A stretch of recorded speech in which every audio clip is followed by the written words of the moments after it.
세계 여성의 날, 인터내셔널 위민즈 데이은 수많은 여성들과 페미니스트 운동이 수십 년 동안 걸어온 그 길에 뿌리를 두고 있다. 실제로 2020년은 베이징 회의 25주년을 기념하기도 했다. 이 회의는 제4차 세계여성회의로 1995년에 개최되었다. 그리고 회의와 토론을 거쳐 여성 권리의 역사에서 중요한 순간을 의미하는 선언문이 선포되었다. 이 회의에는 15,000명 이상의 참가자와 3만 명 이상의 비공식 참가자가 참석했다. 베이징이 만든 계획은 유엔 내에서 여성 문제를 다루기 위한 특정 영역을 만들도록 했다. 그리고 2010년에 그들은 그 회의에서 새로운 목표를 달성하기 위해 유엔 여성기구 유엔 위민을 창설했다. 2020년 세계 여성의 날의 모토로는 나는 평등 세대에 살고 있다. 여성의 권리를 위하여가 선택되었다. 이 목표는 평등과 권리에 대한 접근이 더 논리적이어야 한다는 게 세대 변화를 나타내는 역사임을 강조하기 위함이었다. 하지만 아직 갈 길이 멀다. 진전이 중요하나 특정 건강 문제와 관련하여 여전히 문제들이 남아있다. 건강에 대한 여성의 권리는 개선될 수 있으며 반드시 개선되어야 한다. 평등을 위한 글로벌 도구 유엔과 기타 국제기구들은 여성의 권리 접근성을 개선하기 위해 메커니즘, 연구, 작업그룹 및 회의를 마련했다. 세계 여성의 날은 다음과 같은 사실을 상기시켜준다.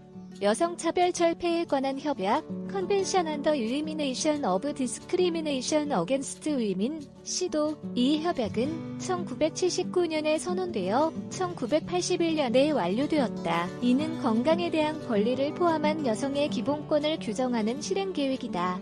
인권의사회, 휴먼 라이츠 카운슬, 2010년에는 세계 각국 법률에서 이 여성에 대한 차별을 연구하기 위한 실무그룹이 구성되었다. 그리고 이 그룹은 유엔 인권의사회에 보고한다. 또한 입법부가 이러한 평등 원칙을 따르는지 여부를 분석한다. 여성차별철폐위원회 커미티 포어 더 일리미네이션 오브 디스크리미네이션 어게인스트 위민. 건강 분야에서는 여전히 차별이 존재한다.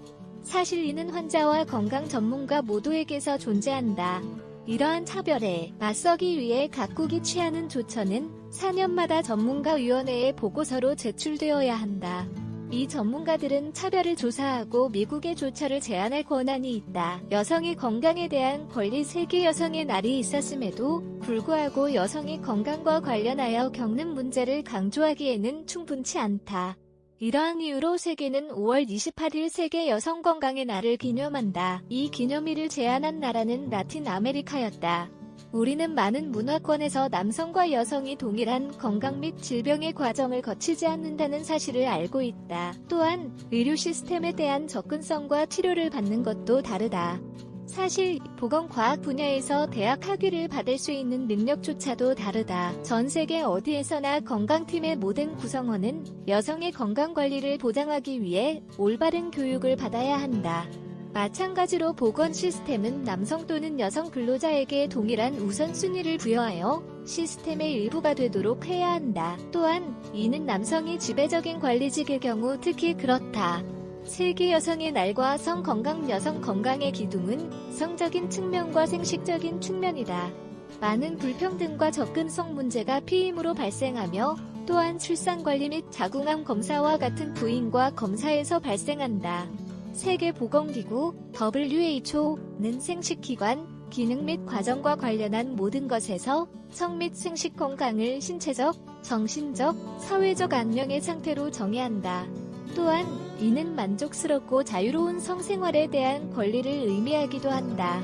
세계 여성의 날과 평등 옹호는 어떤 식으로든 성 및 생식 건강을 무시하지 않는다. 여성은 언제든지 피임할 수 있어야 하며 마찬가지로 건강 전문가는 그들의 선택을 판단하면 안 된다.